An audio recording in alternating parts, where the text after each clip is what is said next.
नमस्कार friends, Vijay ji academy पर आप लोगों का स्वागत है। दोस्तों, आज मैं आप लोगों को जो पॉलिटी घटना चक्र की क्वेश्चंस की सीरीज चला रहा हूँ, ये मेरा पार्ट 9 है।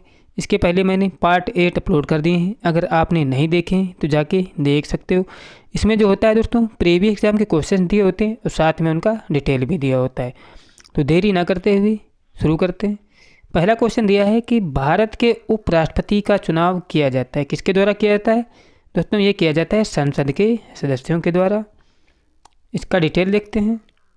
इसका डिटेल है कि भारत के उपराष्ट्रपति का चुनाव संसद के दोनों सदनों के सदस्यों द्वारा आनुपातिक प्रतिनिधित्व पद्धति के अनुसार एकल संक्रमणीय मत द्वारा किया जाता है, अनुच्छेद 66 के अनुसार।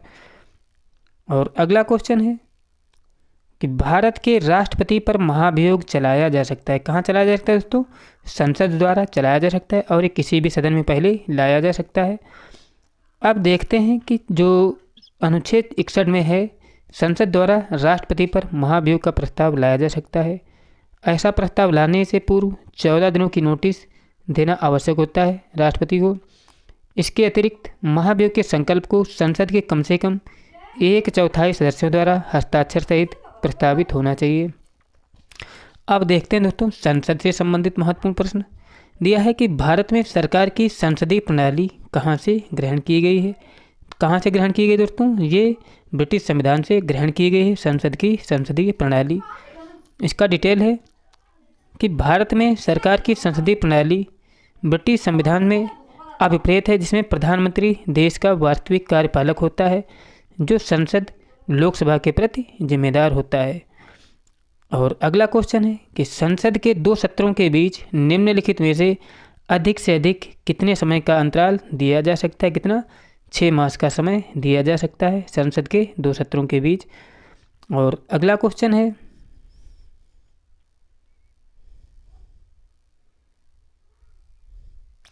इसका डिटेल देखते हैं। डिटेल है कि संविधान के अनुच्छेद 85 के अनुसार संसद के एक सत्र की अंतिम बैठक और आगामी सत्र की प्रथम बैठक के लिए नियत तारीख के बीच अधिक से अधिक 6 मास का अंतराल हो सकता है। इस प्रकार वर्ष में 2 बार संसद का सत्र बुलाया जाना आवश्यक होता है। और अगला क्वेश्चन है कि निम्न श्रेणियों में से किसके विधेयक केवल लोकसभा में ही प्रारंभ किए जा सकते हैं? किसके? दोस्तों, जो वित्त विधेयक होते हैं दोस्तों, ये केवल लोकसभा में ही पेश किए जाते हैं। इसका डिटेल है दोस्तों कि भारतीय संविधान के अनुच्छेद 117(1) के तहत वित्त विधेयक को राष्ट्रपति की सिफारिश के साथ लोकसभा में ही पुनर्स्थापित या प्रस्तावित किया जा सकता है, राज्यसभा में नहीं किया जा सकता है। अगला क्वेश्चन है कि लोकसभा द्वारा पारित धन विधेयक राज्यसभा द्वारा भी पारित मान लिया जाता है यदि उच्च सदन उस पर किसी समय सीमा में का संपादन ना कर सके। तो कितने दिन होते हैं दोस्तों? 14 दिन होता है, माना जाता है। इसके बाद इसको पारित समझ लिया जाता है। अगला कुछ डिटेल है दोस्तों कि संविधान के अनुच्छेद 109 के तहत धन विधेयक लोकसभा में ही प्रस्तुत किया जाता है। किसके तहत? 109 के तहत जो धन विधेयक होता है लोकसभा में ही पेश किया जाता है, राज्यसभा में नहीं। लोकसभा द्वारा पारित होने के पश्चात धन विधेयक को राज्यसभा के पास भेजा जाता है, जिसे 14 दिन की अवधि के भीतर उसे अपनी सिफारिशों के साथ लौटाना होता है। यदि राज्यसभा इस अवधि में धन विधेयक को नहीं लौटाता है तो दोनों सदनों द्वारा पारित मान लिया जाता है। और अगला क्वेश्चन है कि राज्यसभा द्वारा लोकसभा को धन विधेयक कितने समय में लौटा देना चाहिए? कितने समय में? दोस्तों, ये समय होता है 14 दिन। 14 दिन में उसे लौटा देना चाहिए। और अगला क्वेश्चन है कि राज्यसभा को भंग करने के लिए निम्नलिखित में से कौन सक्षम है? कौन सक्षम है दोस्तों? आप लोग पता होना चाहिए, राज्यसभा कभी भंग नहीं होता है। तो विकल्प क्या होगा दोस्तों? इनमें से कोई नहीं। भारतीय संविधान के अनुच्छेद 83(1) के अनुसार राज्यसभा का विघटन नहीं होगा तथा उसके सदस्यों में से यथासंभव निकटतम 1/3 सदस्य प्रत्येक द्वितीय वर्ष की समाप्ति पर सेवानिवृत्त हो जाते हैं। राज्यसभा एक स्थायी निकाय है जिसे भंग नहीं किया जा सकता है। अगला क्वेश्चन है कि निम्नलिखित में से किस परिस्थिति के अंतर्गत राज्यसभा को भंग किया जा सकता है? किस स्थिति में दोस्तों राज्यसभा को भंग किया जा सकता है? इनमें से जो कोई परिस्थिति है दोस्तों, किसी भी कारणवश से भी राज्यसभा को भंग नहीं किया जा सकता है। ये एक स्थायी सदन होता है। अगला क्वेश्चन है कि राज्यसभा को भंग किया जाता है, मतलब कभी नहीं, ये भंग होता ही नहीं क्योंकि एक स्थायी सदन है। अगला क्वेश्चन है कि निम्नलिखित में से क्या सही है। क्या सही दोस्तों? राज्यसभा में निर्वाचन के लिए व्यक्ति की आयु 30 वर्ष पूरी होनी चाहिए, सही है। अगला है कि लोकसभा में निर्वाचन के लिए व्यक्ति की आयु 25 वर्ष पूरी होनी चाहिए, ये भी सही है। अगला है कि राज्य विधानसभा में निर्वाचन के लिए व्यक्ति की आयु 21 वर्ष पूरी होनी चाहिए, गलत है। कितनी होनी चाहिए? 18। तो यही हमारा विकल्प सही हो जाएगा। और अगला है कि ग्राम पंचायत चुनाव में मतदान के लिए पात्र व्यक्ति की आयु 18 वर्ष होनी चाहिए, ये सही है। और अगला क्वेश्चन देखते हैं दोस्तों। अगला क्वेश्चन दिया है कि राज्यसभा के लिए न्यूनतम आयु होनी चाहिए, कितनी होनी चाहिए दोस्तों? राज्यसभा के लिए 30 वर्ष होनी चाहिए, राज्यसभा के लिए न्यूनतम आयु। इसका डिटेल देखते हैं। डिटेल है कि भारतीय संविधान के अनुच्छेद 84B के तहत राज्यसभा की सदस्यता के लिए न्यूनतम आयु 30 वर्ष एवं लोकसभा के लिए कितनी होनी चाहिए दोस्तों? 25 वर्ष होनी चाहिए लोकसभा के लिए। अगला क्वेश्चन है कि निम्नलिखित में से किसके संबंध में राज्यसभा को लोकसभा के अपेक्षाकृत अधिक अधिकार प्राप्त हैं? किसके तहत दोस्तों? धन विधेयक के संबंध में दोस्तों, ये नहीं राज्यसभा का कह रहा है। तो अखिल भारतीय सेवाओं के गठन में जो होता है राज्यसभा का लोकसभा की अपेक्षा अधिक अधिकार प्राप्त होता है। ऑप्शन नंबर सी हमारा राइट हो जाएगा। इसका डिटेल है दोस्तों कि भारतीय संविधान के अनुच्छेद 312 के अनुसार यदि राज्यसभा द्वारा उपस्थित और मत देने वाले सदस्यों के 2/3 बहुमत द्वारा संकल्प पारित किया जाता है कि राष्ट्रीय हित में किसी नई अखिल भारतीय सेवा का सृजन करना आवश्यक है, तो संसद विधि द्वारा इस संदर्भ में उपबंध कर सकती है। और अगला क्वेश्चन है कि संसद के दोनों सदनों में से किसी धनोत्तर विधेयक संबंधी असहमति होने पर क्या होगा? क्या होगा दोस्तों? यदि राष्ट्रपति बिल पर विचार करने हैं तो दोनों सदनों की संयुक्त बैठक बुला सकता है, मतलब किसी भी असहमति पर। ऑप्शन नंबर डी हमारा राइट हो जाएगा, मतलब सी। दिया है कि भारतीय संविधान के अनुच्छेद 108 के तहत संसद के दोनों सदनों में धन विधेयक से इतर, मतलब धन विधेयक के अलावा किसी विधेयक पर असहमति होने की स्थिति में राष्ट्रपति उस विधेयक पर विचार करने के लिए दोनों सदनों की संयुक्त बैठक बुला सकता है, जिसकी अध्यक्षता जो है अनुच्छेद 118 के तहत लोकसभा अध्यक्ष द्वारा की जाती है। और अगला क्वेश्चन दिया है कि भारतीय संसद के संयुक्त सत्र की अध्यक्षता कौन करता है? क्या ये करता है दोस्तों? लोकसभा का अध्यक्ष। और अगला क्वेश्चन है कि संसद के दोनों सदनों की संयुक्त अधिवेशन कब बुलाया जाता है? कब बुलाया जाता है दोस्तों? ये बुलाया जाता है जब एक सदन द्वारा पारित विधेयक दूसरे सदन द्वारा अस्वीकार कर दिया जाए, विधेयक में किसी दोनों सदन असहमत हो, तब मतलब विकल्प नंबर सी हमारा राइट हो, तब ऐसा होता है। सी क्या दोस्तों? बी भी राइट है। जब क्या है दोस्तों? जब एक सदन द्वारा पारित विधेयक दूसरे सदन द्वारा अस्वीकार कर दिया जाता है तब भी संयुक्त बैठक बुलाई जाती है, इसलिए बी और सी दोनों राइट हो जाएंगे। अगला क्वेश्चन है कि संसद के दोनों सदनों के संयुक्त अधिवेशन को कौन बुलाता है? बुलाता है दोस्तों राष्ट्रपति, और अध्यक्षता कौन करता है? लोकसभा अध्यक्ष करता है।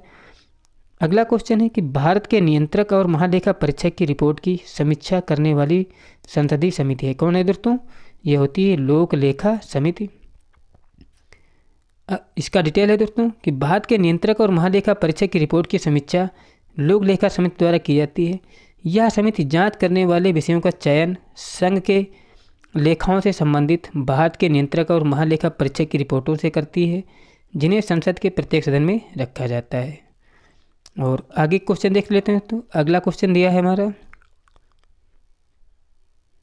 कि संसद की निम्नोक्त स्थायी समितियों में से किसमें राज्यसभा का कोई सांसद नहीं होता है? किसमें नहीं होता है दोस्तों? जो आकलन समिति होती है दोस्तों, इसमें राज्यसभा का कोई सदस्य नहीं होता है। आकलन या प्राक्कलन समिति बोलते हैं इसको। इस समिति में कुल मिलाकर 30 सदस्य होते हैं जो लोकसभा से लिए जाते हैं, इसलिए विकल्पों में दी गई अन्य तीनों समितियों में लोकसभा के साथ राज्यसभा के भी सदस्य शामिल होते हैं। और अगला क्वेश्चन है कि निम्नलिखित में से संसद की वह स्थायी समिति कौन सी है जिसमें राज्यसभा के सदस्य शामिल नहीं होते हैं? अभी बताया जो प्राक्कलन समिति होती है दोस्तों, इसमें राज्यसभा के सदस्य नहीं होते हैं। और अगला क्वेश्चन है कि भारत में संसद की वित्तीय समितियां निम्नलिखित में से कौन सी हैं? कौन सी दोस्तों वित्तीय समितियां? मतलब लोक लेखा समिति भी है, प्राक्कलन समिति भी है और लोक उपक्रम समिति भी है। ये सभी समितियां कैसे हैं दोस्तों? ये सभी वित्तीय समितियां हैं। और अगला क्वेश्चन है कि निम्नलिखित में से कौन सी समिति संसद की स्थायी समिति नहीं है? कौन सी समिति जो है स्थायी समिति नहीं है? जो दोस्तों वित्त मंत्रालय की परामर्शदात्री समिति होती है, ये क्या होती है? स्थायी समिति नहीं होती। बाद बाकी लोक लेखा समिति और प्राक्कलन समिति और लोक उपकरण समिति ये सभी कैसी हैं? स्थायी समितियाँ हैं। लेकिन वित्त मंत्रालय की परामर्शदात्री समिति जो होती है संसद की स्थायी समिति नहीं होती है। और अगला क्वेश्चन है कि संसद की लोक लेखा समिति का अध्यक्ष नियुक्त किया जाता है। कौन नियुक्त किया जाता है दोस्तों? ये होता है लोकसभा के अध्यक्ष द्वारा नियुक्त होता है। इसका डिटेल देखते हैं दोस्तों। संसद की लोक लेखा समिति का गठन प्रतिवर्ष किया जाता है। इस समिति के सदस्यों की संख्या कितनी? 22 होती है, जिसमें 7 सदस्य राज्यसभा और 15 लोकसभा द्वारा अनुपातिक प्रतिनिधित्व प्रणाली के अंतर्गत चुने जाते हैं। इस समिति के अध्यक्ष की नियुक्ति लोकसभा अध्यक्ष द्वारा की जाती है। परंपरानुसार इस समिति में विपक्षी दल के नेता को अध्यक्ष चुना जाता है। और अगला क्वेश्चन है कि भारतीय संसद में लोक लेखा समिति का अध्यक्ष होता है। कौन होता है दोस्तों? ये होता है विपक्षी दल का नेता लोक लेखा समिति का अध्यक्ष।